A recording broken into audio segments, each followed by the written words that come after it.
Hello, Awesome World! Nagpa-practice po kami ng pagsuot ng medyas at sapatos ngayon kasi yan na po yung tinuturo sa therapy center ni Dos. Dati kasi yung alam niya lang is paano hubarin yung shoes niya at saka paano ilagay dun sa shoe rack. Ngayon, pinapractice na lang namin na every time na may lakad kami ay siya na yung magsusuot ng sapatos at medyas niya.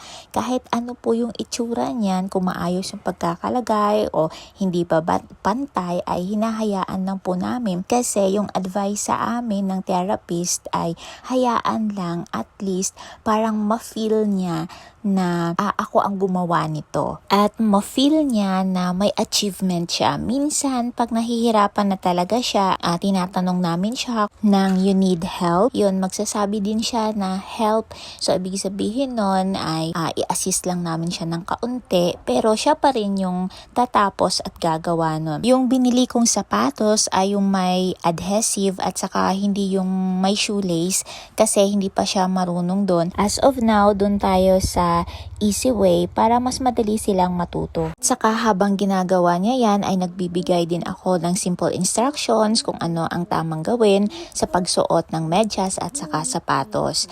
And then, pag nagawa nila ng tama, reinforce ka agad natin ng positive comment like, good job, para alam niya na tama yung ginagawa niya. Sa simula ay medyo mabagal nga po talaga sila habang ginagawa nila yan, kaya need talaga ng mahabang pasensya, hintayin natin na matapos sila. Sana po makatulong ang video na to. Again, hindi po ako expert, nanay lang po ako ng batang may autism na nagsishare po ng experience ko. So, hanggang dito na lang. Maraming salamat!